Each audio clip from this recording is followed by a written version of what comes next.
El Departamento de Prensa de Radio Universidad de Chile trabaja para mantenerlo informado. Radio Análisis, una transmisión conjunta de las radios que piensan.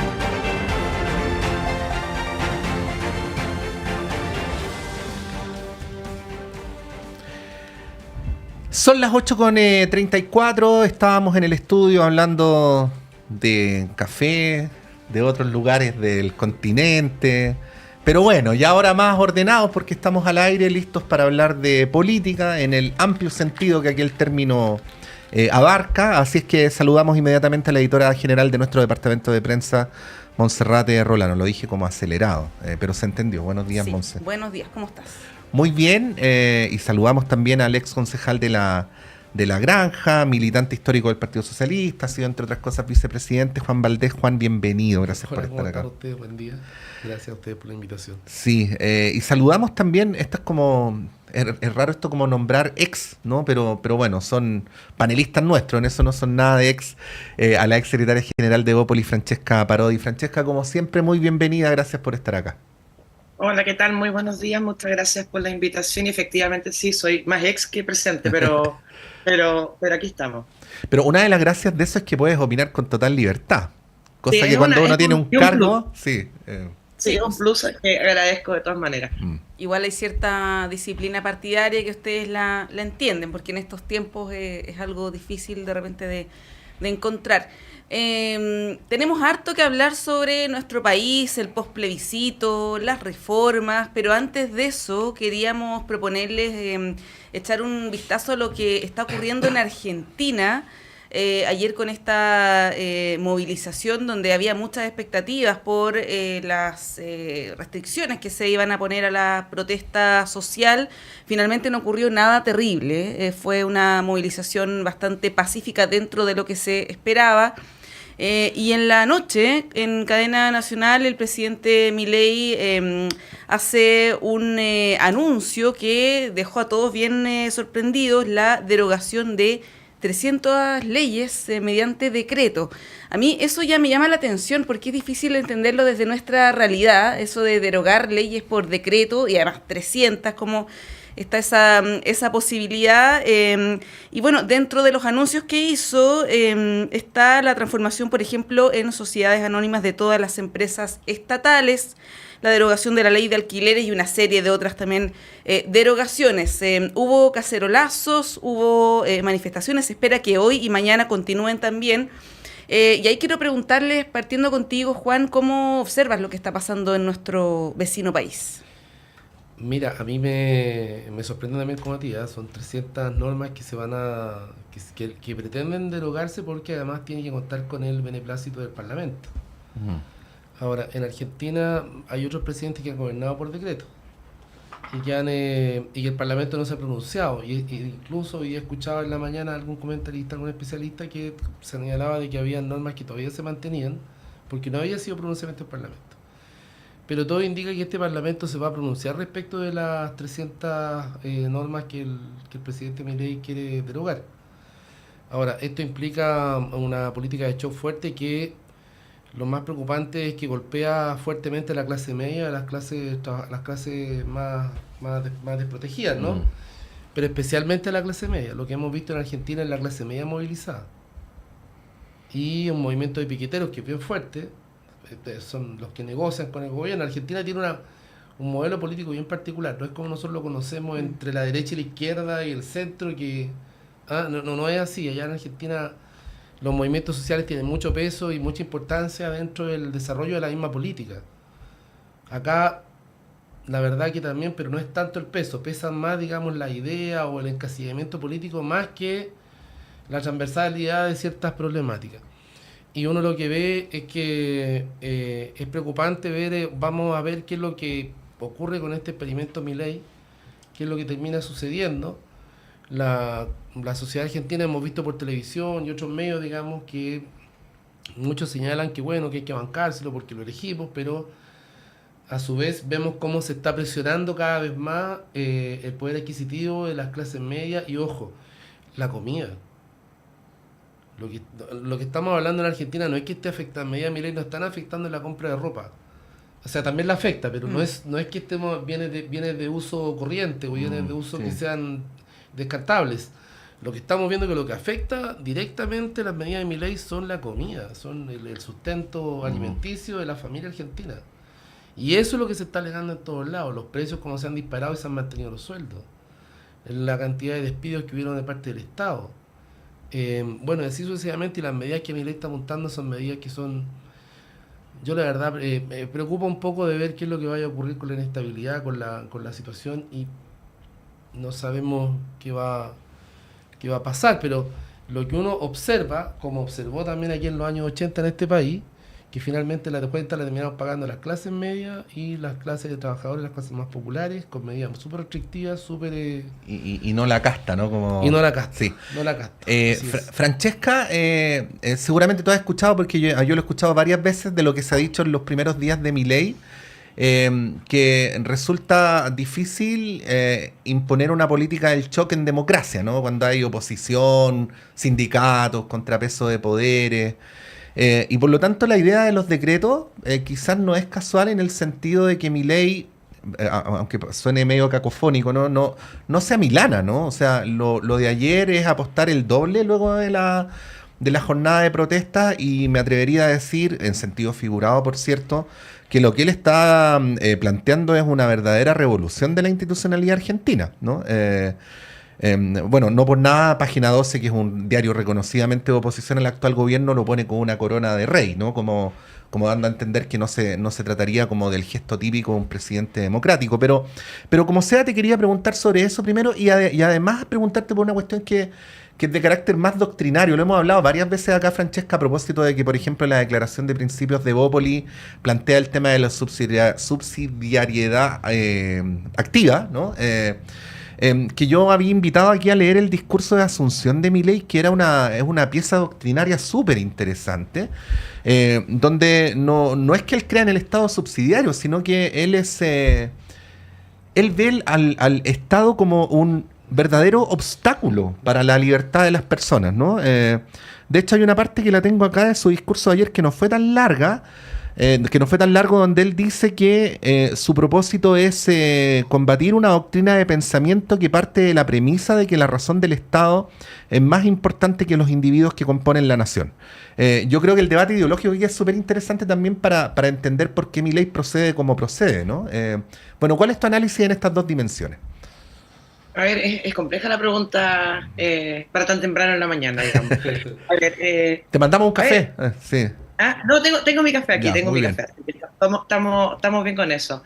A ver, primero que nada, Milei, y ahí colgando un poco lo que decía Juan, yo creo que Milei tiene una situación compleja, independiente que a mí su forma y su fondo no me agrada, no me gustaría un Milei en Chile bajo ningún punto de vista, pero también convengamos que la situación de Argentina no da para más bajo ningún punto de vista. Es un país que estamos hablando de uno de los países que debería ser uno de los más ricos, por lo menos de Latinoamérica, tiene un 40% de pobreza. Entonces, digamos que la administración anterior, el kirchnerismo particularmente, más que el peronismo, creo que el kirchnerismo, creo que ha generado un daño tremendo en la industrialidad argentina, y estamos a niveles de inflación que aquí nos espantamos con los niveles de inflación que tenemos, no por eso no es grave, pero la comparación con la Argentina creo que deberíamos estar todos súper contentos y celebrando. Entonces, la situación era compleja, y claro, finalmente cuando las situaciones no tienen soluciones, por lo menos desde el punto de vista institucional, serios, con programas serios que van hacia adelante, terminan pasando este tipo de cosas que tienden a ganar los populismos, ya sea de izquierda o de derecha, y eso no solamente lo hemos visto en Argentina, sino que lo hemos visto en otros países, por ejemplo Brasil o incluso El Salvador. Entonces, por ahí un primer llamado a cuidar un poco lo que es la institucionalidad de nuestro país, porque efectivamente eso nos puede pasar tanto de la izquierda como de la derecha, y más allá de que pueda estar más próxima a un color político que a otro, creo que en ambos casos es igual de terrible. La solución, lo que venga hacia adelante con Milei, la verdad es que me voy a dejar sorprender, porque creo que es un invento muy raro, que no me gustaría vivirlo, pero hay que ver finalmente cómo va avanzando esto. El sistema argentino es muy diferente al nuestro, es un Estado federal, no tiene mucho que ver, mucha comparación con lo que podemos compararlo con nuestro país. En este caso tiene leyes que son de los estados, tiene leyes que son a nivel federal, y eso es difícilmente comparable. Ahora, con respecto a lo que me hablabas desde el punto de vista más ideológico, claro, efectivamente Milei es libertario, él no es liberal como es Evópolis. Finalmente hay una diferencia bastante radical ahí. O sea, él cree que el Estado es un problema y nosotros creemos que el Estado tiene que limitarse a lo que es del Estado y el otro a la sociedad civil. Y ahí obviamente hay una diferencia importante y hay un matiz que, si bien se puede llegar a confundir, tiene poco que ver. Yo no me considero libertario, yo creo que el Estado es necesario, pero creo que hay que limitarlo a los ámbitos en los cuales tiene que actuar. Pero más allá de eso, yo creo que es bien atendible y que nos fijemos muy bien en lo que pasa en Argentina, porque efectivamente no creo que podemos estar tan ajenos, por ejemplo, y particularmente en temas de seguridad. No sé si un Milei en Chile, porque creo que el tema argentino, o por lo menos la sensación térmica de Argentina, va mucho más asociado a temas económicos, de una pobreza muy, muy extendida en la población, un país que debería ser muy rico. Pero nosotros perfectamente podríamos tener un tipo Bukele en Chile, cosa que me parece francamente terrible, porque no hemos sabido dirigir la crisis de seguridad que tenemos actualmente. Si bien los índices económicos son bastante diferentes a nuestro vecino país, creo que en temas de seguridad podríamos perfectamente caer en ese tipo de populismo. Sí, Monse, ¿puedo agregar algo súper breve? Es para tenerlo a mano, porque sé que ya lo dijiste, pero reiterar, entre el paquete está iniciar el proceso para la privatización de todas las empresas estatales, que tú lo decías, para que se haga una idea, quienes han estado en Argentina, las empresas estatales son bien importantes. O sea, estamos hablando de YPF, de Aerolíneas Argentinas, de la televisión pública, de la radio pública, de TELAM.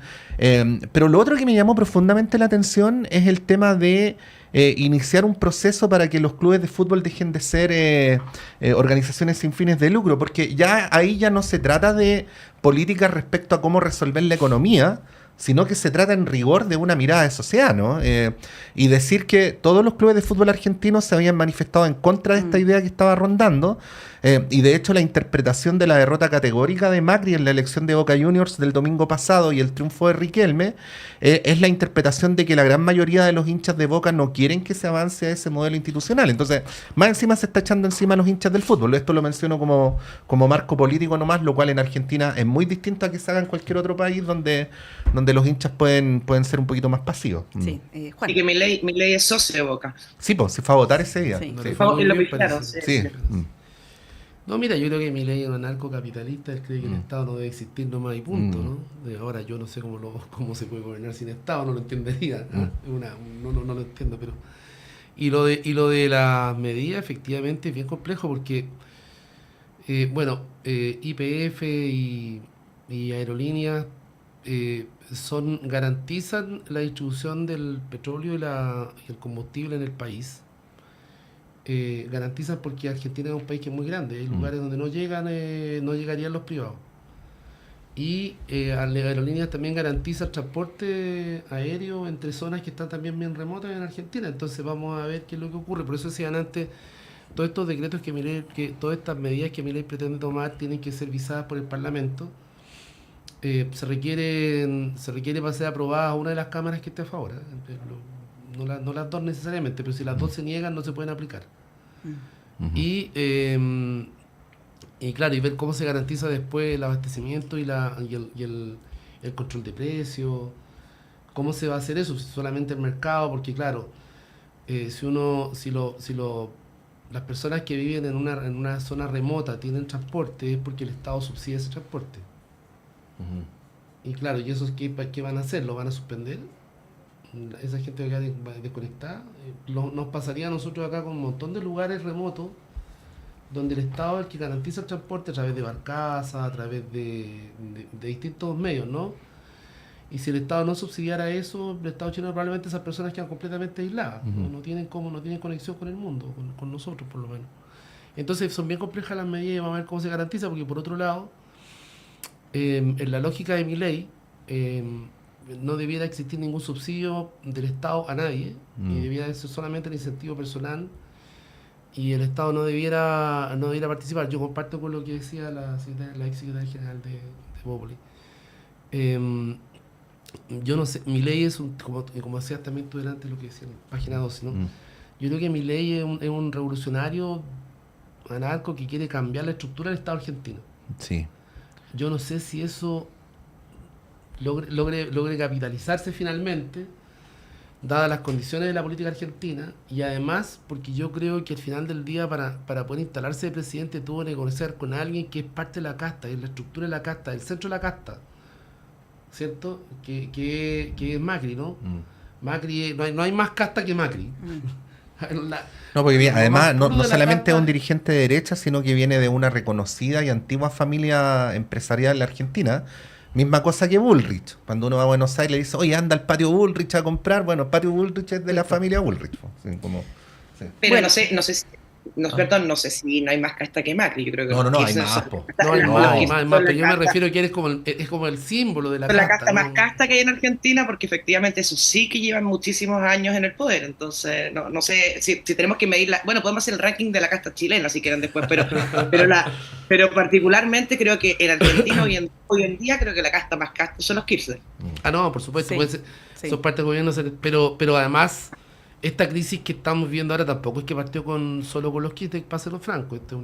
Macri también hizo crujir el país con sus medidas. Sí, de en hecho, eso hay un consenso, de que el sistema político argentino fueron se malas quebró como decisiones. consecuencia de los últimos dos gobiernos. Claro, malas decisiones de Macri en su inicio porque hizo las cosas, intentó cambiar ciertas estructuras y no pudo.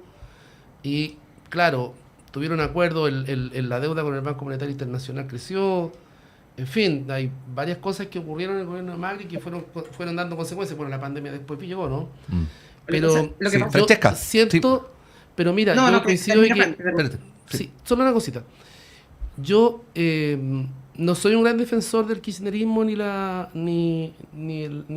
lo que han hecho, la forma que se han instalado en Argentina, porque creo que ha empobrecido a Argentina. Un 40% de pobres no es explicable cuando ha estado en el gobierno del Estado durante tantos años, ¿no? Pero yo creo también de que la respuesta que da hoy día la ciudadanía argentina eligiendo a Milei como presidente es una cuestión que nosotros debiéramos, comparto contigo, deberíamos estar atentos para no cometer los mismos errores. Lo que pasa es que lo que observo en la política chilena es que se siguen cometiendo los mismos errores. Porque cuando hablamos de delincuencia, terminamos pasando la pelota uno a otro, las culpas uno a otro. Y hasta aquí no escucho que se sientan a conversar y decir, ¿sabe qué? El enemigo es precisamente el narcotráfico, precisamente son las bandas de extranjeros que se han instalado en Chile, que han potenciado y nos han hecho conocer formas de delito que no conocíamos. Respecto de la crisis de seguridad, ¿no? Francesca.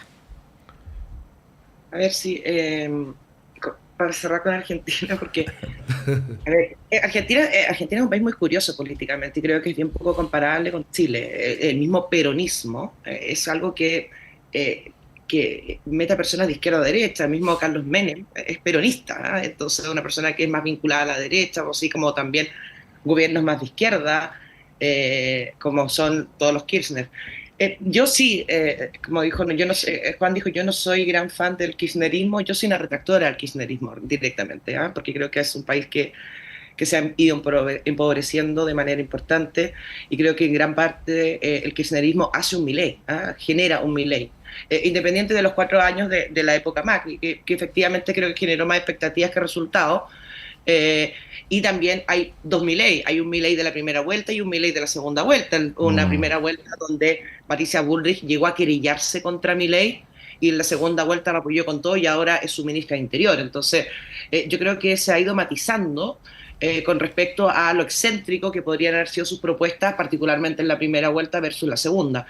Pero Milei es Milei, entonces efectivamente lo podemos ver en cualquier día nuevamente rugiendo como un león y generando estas excentricidades que yo creo que poco aportan, pero yo todavía sería un poco expectante, siendo que si yo hubiera sido una persona argentina, yo hubiera dibujado en el voto, porque no hubiera votado ni por en este caso, el kirchnerismo, ni por Massa, ni por Milei, porque no me hubiera hecho parte de alguna de las dos cosas, independiente de que creo que el kirchnerismo ya no daba para más, pero creo que la solución tampoco era Milei. Entonces, yo sería un poco expectante y también creo que lo importante para nosotros, más allá obviamente de todo lo que puede pasar en Argentina, que nos repercute, por cierto, al ser un vecino y socio en muchas cosas, es cómo hacemos para darle su sustancia y consistencia al país desde el punto de vista de seguridad para no caer en un Milei / Bukele, que es lo que creo que podría pasar más en nuestro país, porque afortunadamente, económicamente, no estamos al nivel de Argentina.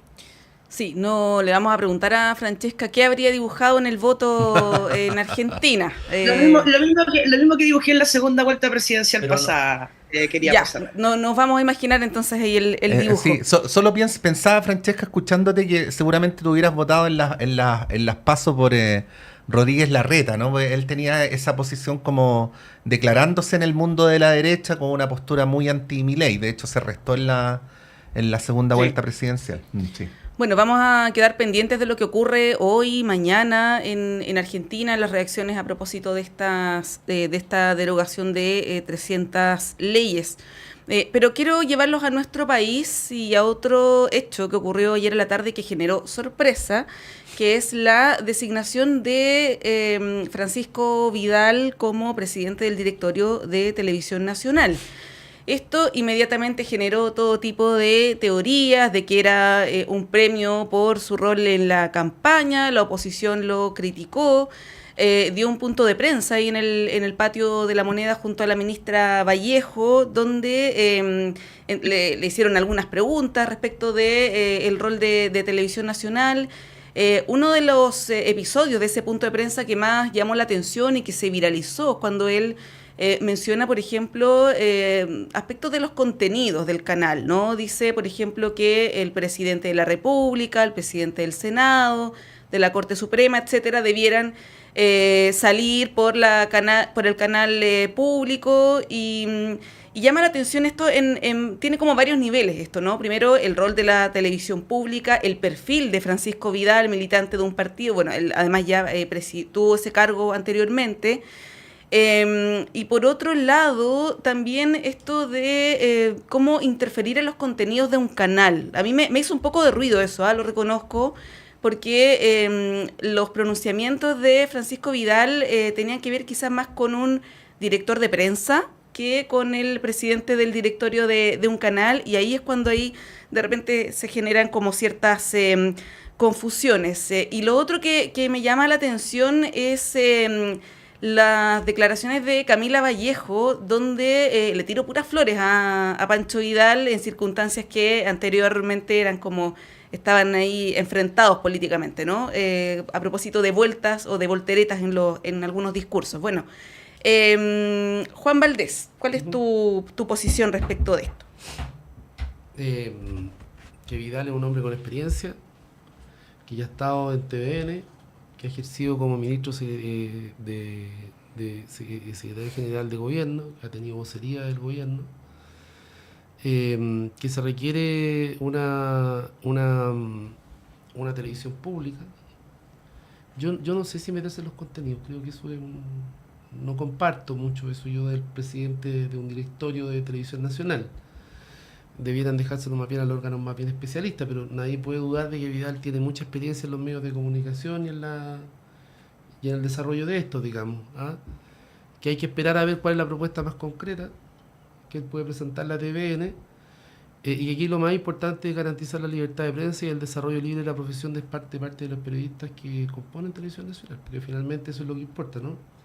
Que ellos puedan expresarse y que no existan vetos ni ¿cómo se llama? ni control que impida el ejercicio de su profesión. ¿Francesca? No, estoy absolutamente en desacuerdo con lo que dijo Juan.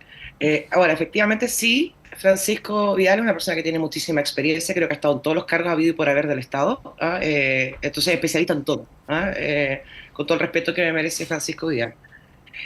Y creo que viene en una semana compleja, porque efectivamente hace una semana atrás, en la semana pasada, que fue bien polémica para el gobierno, fue cuando el presidente Boric un poco nuevamente señala comentarios con respecto a los que estaban dando los matinales, cuando él estaba inaugurando una plaza y por qué los matinales no lo estaban cubriendo su pauta de prensa. Recordemos que justo ese mismo día habían tomado preso a los de Revolución Democrática, al mismo había salido también el tema de Luis Castillo, indultado por el presidente, que había sido detenido por un secuestro o un caso supuesto de secuestro. Soy bien cautelosa en eso. Entonces, vienen a poner una persona que de hecho ayer, cuando hace el punto de prensa, o hoy en la mañana, no sé si ayer o hoy en la mañana, dice que había que cubrir todas las actividades del presidente. Entonces si TVN va a terminar siendo un panfleto del gobierno, me parece francamente lamentable. Yo creo en la televisión pública, me podrían decir, pero tú eres de derecha, no creo. Yo creo en la televisión pública, pero creo en una televisión pública al estilo BBC, como donde efectivamente los gobiernos no pueden pautear ni nada, y tampoco la televisión pública puede ser un altavoz de cuando el gobierno camina, no camina, si se levanta temprano el presidente, si sale a andar en bicicleta. Entonces, creo que viene este nombramiento en un momento muy complejo. Creo que los emplazamientos que ha hecho el presidente Boric a la prensa creo que han sido más de uno, no solamente lo que pasó la semana pasada quejándose de que cómo era posible que nadie estuviera cubriendo cuando él inauguraba una plaza, cuando le estaban tomando preso a la gente de Revolución Democrática, y también le estaban tomando preso a su indultado Luis Castillo. Entonces, yo lo veo complejo el nombramiento de Francisco Vidal con respecto a hacer una televisión pública que sea plural y que no sea finalmente el altavoz del gobierno y un panfleto del gobierno. Entonces, fortalezcamos la televisión pública, de todas maneras, estoy de acuerdo con eso.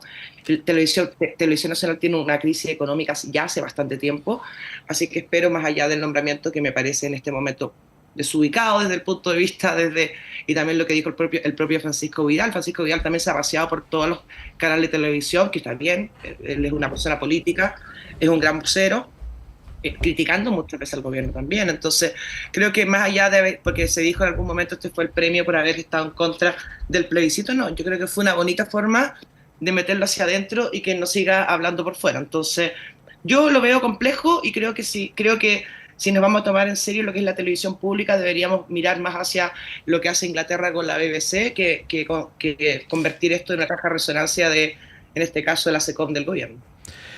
Bueno, son las 9 en punto. Vamos a retomar este tema porque es muy interesante. Luego hay que darle una segunda vuelta para ir intentando hacer precisiones. Son las 9, efectivamente. Vamos y volvemos en este día jueves 21 de diciembre del año 2023.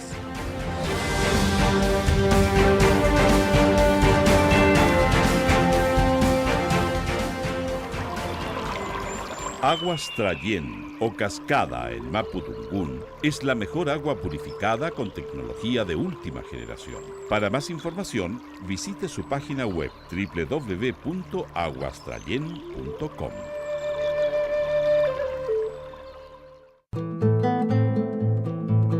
Hola, soy Luis Mesina y les quiero invitar a todos y a todas para que sintonicemos todos los días viernes de 16 a 17 horas en Radio Universidad de Chile el programa Debate Social, donde estaremos discutiendo, debatiendo, conversando con amigos y amigas sobre la realidad nacional, especialmente del mundo social. Así que quedan todos invitados e invitadas a escucharnos.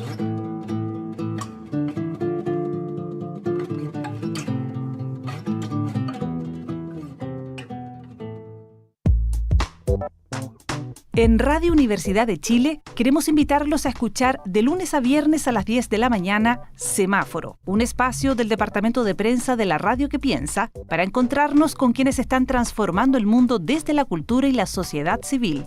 Conversaciones sobre nuestra ciudadanía y sus expresiones y desafíos de lunes a viernes a las 10 de la mañana en Semáforo de Radio Universidad de Chile. Conduce la periodista Antonella Esteves.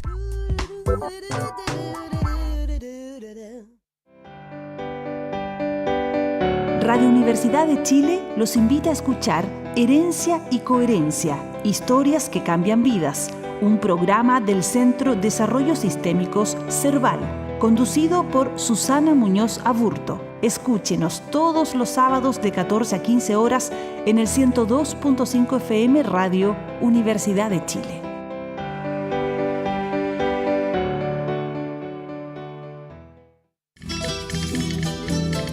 Chile, su tierra y su gente. Sintonízanos todos los domingos a las 11 de la mañana en Radio Universidad de Chile. Les invitamos a seguir acompañándonos para continuar nuestro viaje conjunto desde hace más de 13 años. Como siempre, seguimos en la senda de la conservación del patrimonio natural y cultural que da identidad a nuestro país diverso y emblemático.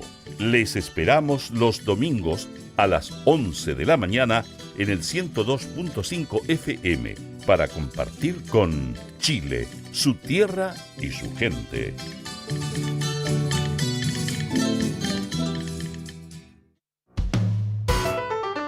Conciencias y Educación, un programa de la Facultad de Ciencias de la Universidad de Chile dedicado a mostrar el estado de la ciencia de frontera y analizar las políticas educacionales y contenidos programáticos sobre educación científica y educación ambiental, con la conducción de la periodista Ruth Tapia y la participación del profesor Dr. Raúl Morales, decano de la Facultad de Ciencias de la Universidad de Chile. Conciencias y Educación, un programa para una ciudadanía más demandada en los avances científicos, tecnológicos y ambientales. Todos los viernes a las 12 horas en el 102.5 FM y radio.uchile.cl.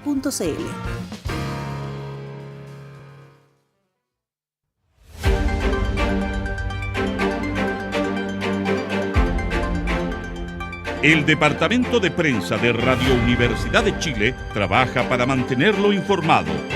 Radio Análisis, una transmisión conjunta de las radios que piensan. Son las 9:04, continuamos en Radio Análisis con Juan Valdés, con Francesca Parodi, aquí como todos los días con Montserrat Rolano. Como está llegando el verano, déjenme ser un poquito optimista luego del bloque anterior. Digamos que al menos el nombramiento de Francisco Vidal nos ha permitido volver a hablar respecto a qué entendemos por educación, por televisión pública, ¿no? Aunque discrepemos legítimamente, pero este era un tema que estaba como medio escondido y bueno, yo voy a hacer algunas definiciones que son las mías para que ustedes discrepen, estén de acuerdo. La idea es que lo conversemos, ¿no?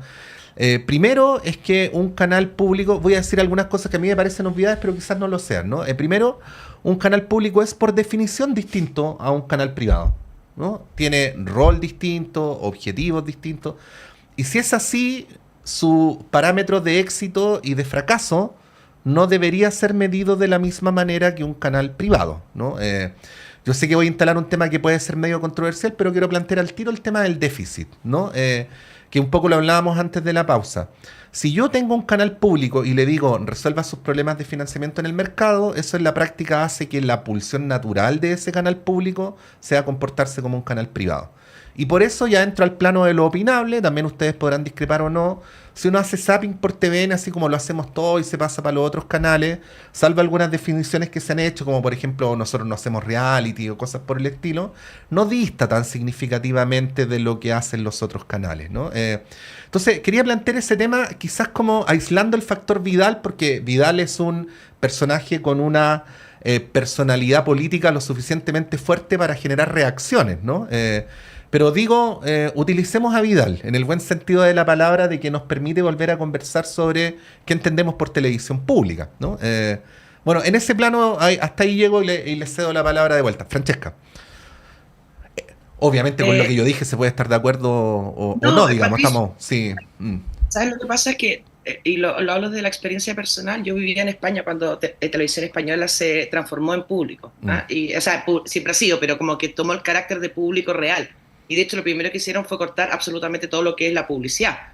Entonces, y pasó a ser absolutamente dependiente del Estado. Pero cumplía un rol diferente. O sea, si tú hoy día ves televisión nacional, tengo la tele al frente, están dando un matinal. En Mega están haciendo lo mismo, Televisión está haciendo lo mismo, y así tú te paseas, o Canal 13. Entonces, efectivamente, tenemos una televisión pública que está financiada por el Estado, pero que no dista mucho de los otros canales. Entonces, si nos vamos a tomar una televisión pública, incluso...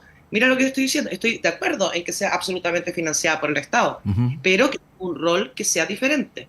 Entonces, conozco bastante el caso de Televisión Española y efectivamente de un día para otro cortaron toda la publicidad. Ya tenía un carácter diferente, digamos que era más, desde el punto de vista del rating, bastante más fome o menos sexy que los otros canales de televisión. No había reality, no había telenovela, pero pasó a ser 100% estatal y ningún financiamiento privado. El financiamiento privado obviamente te coarta las posibilidades muchas veces de entrar en temas que son más polémicos, porque efectivamente puede ser, en el punto de vista, no sé, me imagino, colusión de farmacias, por ejemplo. Si tienes, no sé, anunciantes que son farmacias, obviamente es más complejo tratar las noticias como lo que realmente son, y ahí también coartas también la libertad de prensa. Entonces, yo soy pro absolutamente un canal público, pero que cumpla ese rol público, que genere quizás un rating que no sea tan sexy, pero que efectivamente haga no solamente desde el punto de vista cultural, que creo que es muy importante, pero también desde el punto de vista periodístico, y por eso me voy nuevamente a la BBC, que me acuerdo a un caso muy polémico de algún momento que Margaret Thatcher intentó pautear a la BBC cortando algunas preguntas en la entrevista. Le dijeron que ningún problema, la sentaron en el set de televisión y le preguntaron exactamente lo que yo no quería que le preguntaran. Entonces estás hablando de un rol público que efectivamente creo que es muy importante, pero no una caja propagandística, como en algún momento tuvimos también un diario público en Chile, y que era propaganda efectivamente del gobierno de turno. Entonces, si lo tomamos en serio, yo estoy absolutamente de acuerdo, pero creo que Francisco Vidal no es la persona más idónea para hacer esa transición. Sí, muy breve, Francesca. De alguna manera la institucionalidad que tiene TVN hoy día, para mirarlo en perspectiva histórica, es una reacción a lo que pasó con TVN en dictadura, que se transformó precisamente en lo que tú estabas señalando ahora. De todas maneras. Entonces las fuerzas políticas de los 90 transversalmente dijeron, para que esto no ocurra nunca más, independientemente de quién esté en el gobierno, hagamos una gobernanza más o menos de empate entre gobierno y oposición, y que el canal no dependa tanto del gobierno de turno, y se generó esta gobernanza autónoma. Pero bueno, como cada solución nueva genera sus propios problemas, con el paso de las décadas estamos viendo también algunos de los problemas que ese modelo produjo, ¿no? Pero ese modelo es una respuesta a eso mismo que tú criticabas. Sí, bueno, y lo que dice Francesca, que es un caso distinto al de La Nación, que se cerró, pero después de que cumplió un rol muy activo en la campaña contra Sebastián Piñera en su primer gobierno, se transformó más bien en un diario con una identidad política, por decirlo de alguna manera eufemística, ¿no? Que es distinto a lo que pasa con Televisión Nacional. Pero bueno, ahí Juan Valdés tienes la palabra. Sí, gracias. Bueno, lo de La Nación después lo cerró Piñera, ¿no? Sí, pero también fue consecuencia de lo anterior. Sí, claro. Sí, TVN tiene un gobierno corporativo, definido por allá por los años 90, y que precisamente tiende a garantizar la pluralidad del canal, o tratar de garantizar la pluralidad del canal. Yo creo que Francisco Vidal es un tipo con vasta experiencia, ¿no? Él conoce bastante bien, y no creo que, y además ha estado en muchos medios de comunicación, en fin, yo no observo que él tenga, yo me parece que es un buen nombramiento producto de eso. Ha sido profesor también. Yo no creo que tenga una conducta y un rol más bien de limitar o tratar de intervenir las pautas de prensa o de información que pueda entregar en un canal público. Lo que sí creo yo que hay que tener un canal público que garantice la opinión pública también, que garantice la libertad de expresión también. A mí me preocupa mucho, por ejemplo, cuando hay dueños de bancos que son dueños de canales de televisión. O sea, yo no sé por qué no se regula el funcionamiento o el financiamiento de los medios. Debería existir un financiamiento tal vez estatal a los medios de comunicación, o a algunos medios, como en el caso de la Universidad de Chile, ¿no? De la radio. Debería existir un financiamiento estatal. Es que el tema del financiamiento es bien clave, porque es clave, a ver, no quería interrumpirte, pero a ver, por ejemplo, nadie habla del déficit de Carabineros, por ejemplo. No. Porque no tiene déficit, porque por definición se entiende que el Estado lo tiene que financiar, ¿no? Así es. En cambio, en el caso de TVN sí se habla del déficit de TVN, ¿no? Es una definición política, porque además cuando un organismo es deficitario queda formalmente en falta, ¿no? Es como que hizo algo malo. Es que claro, porque ahí está, cuando te dicen vaya a buscar plata a los privados, y por ejemplo, tú no logras conseguir todo el dinero necesario para poder financiar el funcionamiento de tu medio, porque tiene una opinión distinta, entonces claro, ahí no se garantiza la libertad de información, ¿cierto? Porque tú tienes que recoger de alguna manera, garantizar que muchos medios... Es un debate que en Chile ha existido durante mucho tiempo, que los medios de comunicación en general se han concentrado en los lugares donde ponen la plata. ¿Y quiénes son los que ponen la plata? Los grandes empresarios. Han existido polémicas importantes en Chile respecto de empresarios que se han molestado por algún tipo de información que ha entregado un medio de comunicación y han retirado los auspicios. Entonces, finalmente, eso no puede ser un chantaje para que tú informes lo que yo quiero que informes. O por lo de otra manera, para que no informes aquellas cosas que yo no quiero que se informen, ¿no? Sí, pues. Entonces, lo que tiene que existir acá es una forma de garantizar la libertad de expresión, y tiene que existir también, para eso es necesario tener un sistema de financiamiento de los medios de comunicación. Yo la verdad no creo que eso sea escandaloso, sino que yo creo que es súper necesario. Porque uno de los problemas que tenemos en Chile, por ejemplo, que tiene que ver con las cosas, cómo se informan. Aquí han existido golpes de Estado producto de ciertos medios que han incidido en la política chilena, ¿no? Eso está reconocido. Y yo creo que tenemos que avanzar. Lo que se hizo con TVN en los años 90 me pareció bien para los años 90 y seguramente para los años que vinieron. Pero hoy día yo creo que hay que avanzar en otro estado de la garantía respecto de los temas de la libertad de expresión. Sí, vi que Francesca había levantado el dedo, así como en la clase, ¿no? ¿O no? Sí, es que soy muy ordenada, soy muy ordenada. Sí. A ver, claro, efectivamente hablamos de que Televisión Nacional es deficitaria a diferencia de Carabineros, porque Televisión Nacional sí genera ingresos con respecto a todo lo que vende en publicidad. Y eso yo creo que es algo que nos tenemos que plantear y creo que tenemos que dar el debate de fondo. Pero lo que dijo ayer Francisco Vidal fue de que esto tenía que ser y cubrir todas las actividades que tenga el presidente. Y yo creo que en ese sentido este intento un poco de pautear a la prensa a mí me preocupa. Independiente de que me pueda gustar más o menos lo que diga la prensa y puedo estar de acuerdo o en desacuerdo con las temáticas que la prensa dice que son más importantes en el momento que se está pasando. Y vuelvo al caso de la semana pasada, cuando él estaba inaugurando una plaza y al mismo tiempo estaba el control de detención de los dos militantes de Revolución Democrática, Andrade y Contreras, y al mismo tiempo habían tomado detenido a Luis Castillo. Entonces, por muy interesante y buena que sea la plaza que está inaugurando, creo que la noticia manda. Entonces, y ahí ahí sí me preocupa el hecho de generar, porque si no, que sea un canal del gobierno, y como hace el canal del Senado o el canal del Congreso, que tiene un canal que no ve mucha gente, pero está 24 horas transmitiendo todo lo que hace el Congreso y todo lo que hace el Senado. Entonces, a mí me preocupa el límite de cooptar a la prensa. ¿Cuál es?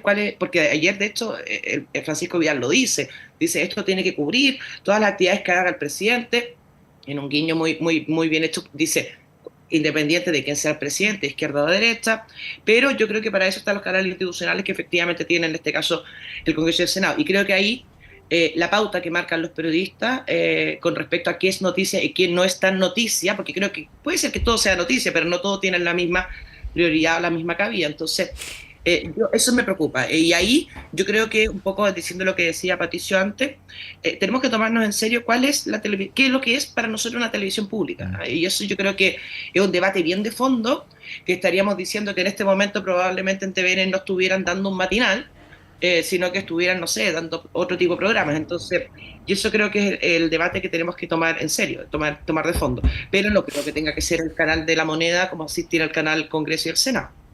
Sí, bueno, igual debo decir que TVN siempre, con distintos directores y distinta composición de directorios, que siempre es paritario, siempre interrumpe sus transmisiones cuando habla el presidente de la República. Ahora último, no sé, porque reconozco que no veo mucha tele, pero siempre ha hecho eso, cuando hay actividades del presidente interrumpe y da cuenta de eso, incluyendo en los matinales a veces. Pero bueno, los quiero llevar a otro tema, ya con un análisis más reposado del postplebiscito y las consecuencias que ha tenido, por ejemplo, en materia legislativa. Sabemos que ya el gobierno se está preparando para darle un reimpulso a la reforma previsional con una fórmula que la verdad es que no convenció a nadie, o sea, convenció al oficialismo, digamos, pero tenía hasta hace algunos meses el apoyo de la democracia cristiana con esta fórmula del 3-3. Y sorpresivamente la ministra Jara anuncia un 3-2-1, ¿no? Y este 1 para el tema del empleo femenino, se mete entre medio la salacuna, que no se entiende muy bien por qué va en ese proyecto de ley. Y ayer, por ejemplo, el presidente de la democracia cristiana dijo que el gobierno tenía que ceder más. En el fondo se retrocede a lo que ya estaba acordado hasta hace un par de meses. Y ahí les quiero preguntar cómo ven esta tramitación de este proyecto en particular, y el clima, obviamente, político que hay en torno a esto, porque probablemente es la gran reforma que el gobierno va a poder sacar, si es que lo logra, ¿no? El pacto fiscal está muy cuesta arriba, una reforma a salud se ve muy difícil, además lo anunció el gobierno para 2025, ya cuando se está yendo, ¿no? Poco viable, pero la reforma previsional quizás podría alcanzar algún nivel de acuerdo. Y ahí uno se pregunta, cuando ya hay diagnósticos, hay dos comisiones, la Comisión Bravo y la Comisión Marcel, llevamos 15 años hablando de este tema, Hubo una propuesta del presidente Piñera que no logró acuerdo por parte de la izquierda, ahora esto se revierte, y hay que considerar que la izquierda, o parte de la izquierda, quería que gran parte de la cotización, no la adicional, toda la cotización se fuera a un sistema de reparto, ¿no? Y finalmente eso no va a ocurrir. O sea, estamos hablando que al menos el 12% se iría a capitalización individual, por lo tanto, y una ínfima parte en caso de solidaridad. ¿Cómo ven eso? Esta negociación, las implicancias que tiene para el gobierno, por ejemplo, no sacar esta reforma, que yo, sinceramente, ando pesimista, creo que no va a salir esta reforma, no se ve mucha posibilidad. Juan Valdés. Bueno, lo primero que hay que decir es que el domingo pasado tuvimos un resultado electoral que terminó por sepultar un proceso constitucional y por lo menos aplazarlo, ¿no? Por un buen tiempo respecto a la discusión del proceso constitucional. Lo segundo quiere decir que quien más ganó aquí fue la derecha, ¿no? Yo creo que el RN y la UDI están muy contentos con el resultado porque lograron encapsular o limitar o hacer pasar la derrota hacia Kast y con ello evitar la crisis que se les puede haber producido de fuga de electores y fuga de parlamentarios también hacia la ultraderecha. Yo creo que eso es un poco Y en ese contexto yo creo que hay que ver cómo se comporta hoy día la derecha respecto de un tema que la ciudadanía, por lejos, ha sido el que más ha puesto en, salvo seguridad, ¿no? Por lejos ha puesto como más en tabla, que observan como un proceso más injusto. La AFP están completamente... todos sabemos que el modelo AFP es un sistema fracasado, no por el nivel del negocio que genera, sino más bien por el resultado que le dan hacia los trabajadores y las trabajadoras, hacia los pensionados, ¿no? La AFP no ha resuelto el problema de pensiones en Chile. Si fuera solo por la AFP, las pensiones serían mucho más bajas aún. Las pensiones en Chile son subsidiadas en un gran porcentaje por el gobierno, por el Estado. Entonces, dicho eso, yo creo que efectivamente hay que tratar de apuntar a un sistema distinto al de la capitalización individual, que pueda garantizar pensiones, que puedan garantizar pensiones decentes, ¿cierto? Pensiones con las que las personas puedan vivir, ¿no? Porque hoy por hoy la verdad que no tiene ni por lejos, digamos, esa condición. Claro, porque lo otro sería decir que entonces nos quedemos con el modelo AFP sin solidaridad y cada uno se raja con sus uñas, ¿no? Y entonces el Estado no le pone un peso. Sí. Se requiere una reforma tributaria para un pacto fiscal para poder financiar lo que tiene que ver con el mejoramiento de las pensiones y se tiene que cambiar el sistema de AFP por un sistema que tenga cierto componente de solidaridad para poder también mejorar las pensiones más bajas y que esto tenga cierta sostenibilidad en los años. Bueno, esto tiene dos niveles en la línea de lo que plantea Monse, como el pesimismo. Uno es el nivel ideológico, y que yo creo que no tiene mucho sentido esconderlo. O sea, hay una diferencia doctrinaria entre el concepto de seguridad social y el concepto de capitalización individual. Esa es una diferencia ideológica, legítima, pero es una diferencia ideológica, ¿no? Pero luego está el problema concreto de las pensiones. Y a propósito de lo que hemos hablado varias veces de cómo los problemas se acumulan, mientras el sistema político no logra destrabar y llegar a un acuerdo, que yo reconozco que es difícil porque hay una diferencia ideológica, nos permitimos que pasen los meses y los años y sigamos teniendo las pensiones que tenemos. O sea, yo quiero... Y peores porque con los retiros las pensiones van a ser mucho peores. Es que yo quiero volver, cada cierto tiempo lo digo porque a mí me llama mucho la atención que no nos remueva ni nos escandalice que la gran mayoría de las pensiones son inferiores al sueldo mínimo. Entonces, el mismo país que dice que una persona sin el sueldo X no puede vivir, se permite que la mayoría de sus pensionados vivan con menos de eso, ¿no? Y mientras eso ocurre, seguimos ahí como la reforma se traba, ¿no? Se dice en términos técnicos, descriptivos. Entonces, yo creo que ese es un zapato chino. No voy a venir aquí como a augurar estallidos sociales, porque eso sería como muy frívolo, ¿no? Pero este es un escándalo, es algo que no nos deberíamos permitir, independientemente de las legítimas diferencias ideológicas. O sea, lamentablemente no logramos poner el foco en cómo mejorar las pensiones. Mejorar las pensiones, digo, en términos cuantitativos, más plata para el bolsillo de los pensionados todos los meses. Digo, no más plata para comprar cosas, o sea, plata para llegar a un umbral de sobrevivencia, a eso me refiero, ¿no? Los viejos están subsidiados por los hijos, eso es lo que ocurre en Chile hoy día. Francesca. Y las pensiones por el Estado. Y las pensiones por el Estado. Sí, a ver, solo más allá, Juan mencionaba que había perdido aquí el Partido Republicano. Mira, yo creo que más que quién perdió, independiente de que yo soy muy crítica con mi sector con respecto a cómo enfocamos esta campaña, y particularmente la franja, me parece francamente lamentable haber tratado de felicitar al presidente Boric. Creo que no fuimos capaces de poder defender un texto y creo que fue la salida fácil decir el presidente Boric está en el suelo, así que digamos que él vota esta cosa y la verdad yo fui bien crítica con eso. Yo comparto contigo creo que ¿perdón? No, disculpa, yo comparto contigo eso de la franja. Fue un error de la derecha haber enfocado el plebiscito a tratar de evaluar al presidente. Sí, yo coincido contigo, Juan, y también creo que fue también, la izquierda también creo que mintió bastante con respecto a la interpretación de los diferentes artículos. Pero ya pasó, creo que nos farreamos 2 oportunidades de tener un nuevo texto constitucional, un farreo creo que fue ideológico. El pecado de la primera convención se repitió en la segunda, con menos show, menos disfraces y menos duchas, pero nos farreamos efectivamente la posibilidad de llegar a un gran acuerdo y creo que tirón de orejas ahí absoluto a todas las personas que podrían haber hecho mucho más. Con respecto a la reforma, yo me alegro que estemos hablando ya nuevamente de política, de política importante. O sea, independiente del resultado que salga, yo estoy de acuerdo con la capitalización individual y creo que cualquier tipo de solidaridad tiene que venir de impuestos generales del Estado, como es en este caso el PGU o fue en su momento el Pilar Solidario. Recordemos, y ahí quiero sacar a la pizarra a la presidenta Bachelet, que efectivamente creó el Pilar Solidario y que después el presidente Piñera logró aumentar de manera con la PGU. Y recuerdo también que esta discusión sí tiene larga data. Cuando fue el gobierno del presidente Piñera, cuando se fortalece el Pilar Solidario y se transforma en la PGU, estaba la reforma de ambas cosas, tanto de la capitalización individual como del sistema de solidaridad.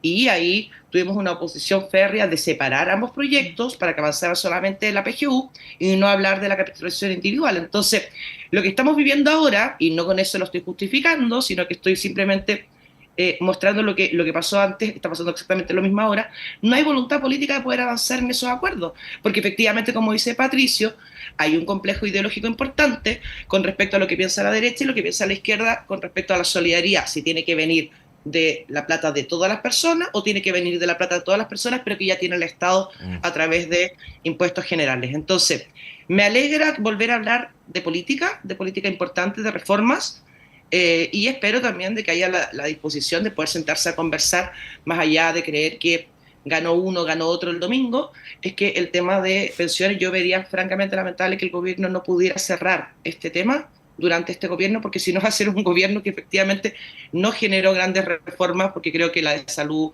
o incluso la del sistema educacional creo que van a quedar ya para el próximo mandato. Sí, aquí igual hay autocríticas que se tienen que hacer de todos los sectores. Lo que pasó con los retiros, donde la izquierda, gran parte de la izquierda, no solamente concurrieron con su voto en el Congreso, sino que hicieron una suerte de campaña por los retiros. Sí, pero hay que recordar que lo de los retiros fue porque la inacción del gobierno. Además con un argumento ideológico de derechas, ¿no? La plata es de las personas, sí, yo estoy de acuerdo, sí, pero hay que decirle que esto fue producto de que el gobierno de Piñera no quería colocar un peso. No, está bien. Eso fue el primer retiro, ya después el segundo y el tercero.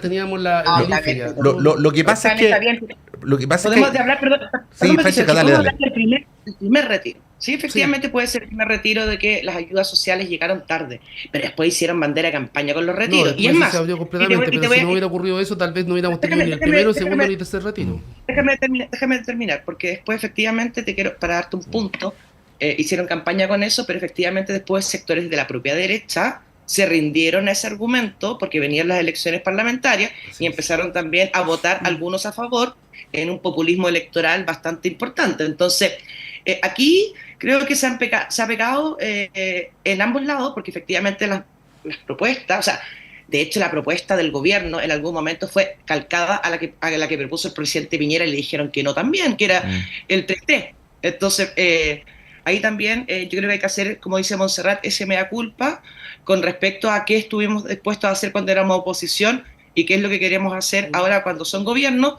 pero que lamentablemente se encuentran con la oposición haciendo lo mismo que hicieron cuando ellos eran oposición.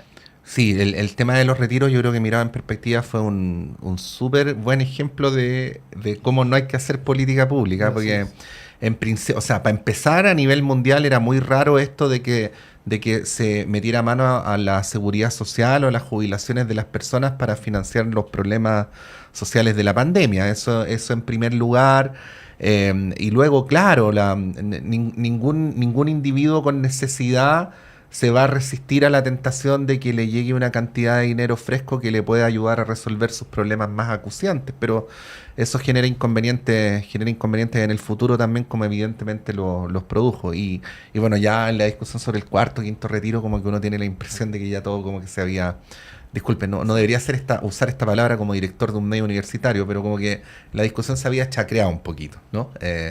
Así que bueno, como dice Francesca, qué bueno que podemos volver a hablar de los temas de fondo, para eso debería ser la discusión política. Juan Valdés, muchas gracias por haber estado acá. Muchas gracias, pues. Lo mismo Grande. Francesca Parodi. Fue- No, muchas gracias a ustedes, que tengan buen día. Y con Monse nos vamos a una Igualmente, tengan pausa, buen día. ¿sí? Y a la vuelta está Claudio Medrano con ustedes.